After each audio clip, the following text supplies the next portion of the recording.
Shalom, jumpa lagi dengan saya Santosa Ason. Masih pada topik yang sama, kita akan gali Alkitab, kita akan cari fakta dalam Alkitab. Bagaimana Alkitab bicara tentang anak. Satu selalu gemes ketika lihat gereja, ketika tahu pemimpin-pemimpin gereja tidak fokus, tidak memperhatikan pelayanan anak.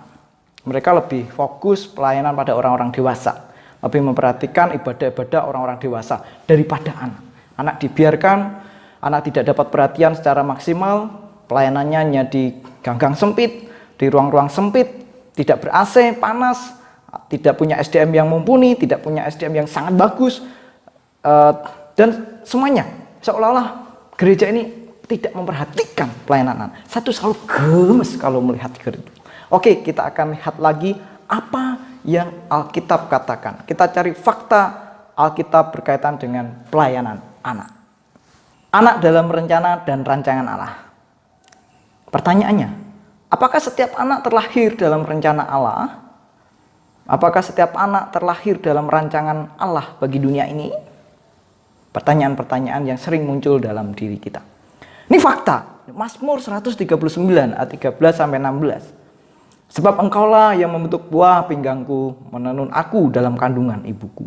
Aku bersyukur kepadamu oleh karena kejadianku dahsyat dan ajaib. Ajaib apa yang kau buat dan jiwaku benar-benar menyadarinya. Tulang-tulangku tidak terlindung bagimu. Ketika aku dijadikan di tempat yang tersembunyi dan aku direkam di bagian-bagian bumi yang paling bawah. Matamu melihat selagi aku bakal anak. Dan dalam kitabmu semuanya tertulis hari-hari yang akan dibentuk sebelum ada satupun daripadanya. Mazmur 139 ayat 13 ayat 16 ini menggambarkan diri kita. Tuhan betul-betul merencanakan hidup kita, merancangkan hidup kita sejak dalam kandungan. Setiap anak terlahir dalam rencana dan rancangan Allah. Anak-anak terlahir dengan penuh martabat. Allah menenun setiap anak dalam kandungan. Artinya apa? Bahwa Allah membentuk sedemikian rupa anak-anak sejak dalam kandungan. Membentuk sel-sel tubuh, saraf, membekali anak manusia dengan otak. Otak anak terbentuk begitu dahsyatnya sejak dalam kandungan. Jutaan sel saraf yang saling terhubung begitu rumit dipahami manusia. Otak berperan mengatur, mengkoordinasikan kehidupan manusia. Sejak dalam kandungan Allah merajut anak, merajut manusia. Saraf-saraf terbentuk, otak manusia terbentuk, sel-sel manusia terbentuk sejak dalam kandungan. Artinya apa? Allah betul-betul memiliki rencana, memiliki rancangan yang begitu indah dalam setiap anak. Tidak lepas dari apapun yang terjadi secara etika moral. Tetapi ingat, sekali lagi, Tuhan membentuk setiap anak sejak dalam kandungan. Allah memberikan berbagai potensi pada diri anak. Ini fakta. Alkitab bicara. Kepribadian setiap anak unik terbentuk sejak dalam kandungan. Fakta Alkitab. Setiap anak dirancang Allah sejak dalam kandungan yang membentuk tubuh fisik, membentuk jiwa, memberi berbagai potensi tersembunyi dalam diri anak.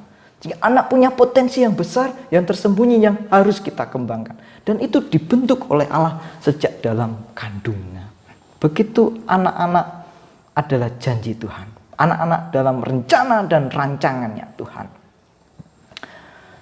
Allah menenun setiap anak dalam kandungan, membentuknya sedemikian rupa, bahkan memberikan janji penyertaan bagi masa depannya. Yeremia 29 ayat 11. Masa depan yang indah, yang penuh harapan. Itu sudah ditanamkan, sudah dijanjikan Allah sejak anak belum terlahir di bumi ini. Allah memiliki rencana atau visi bagi setiap anak-anak. Allah merancangkan hal-hal baik dalam diri anak.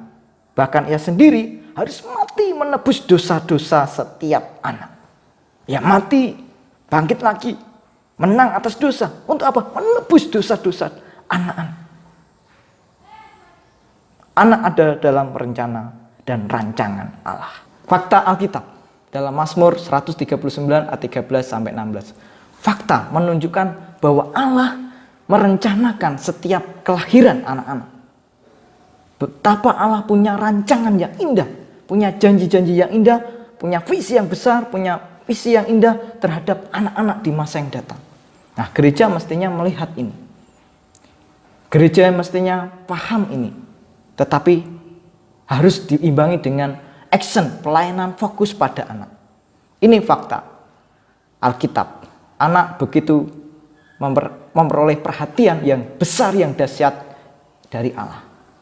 Oke, jumpa lagi dengan saya nanti di pembelajaran fakta Alkitab berkaitan dengan anak.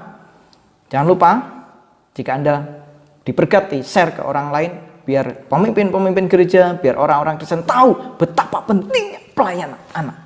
Tuhan memberkati. God bless you.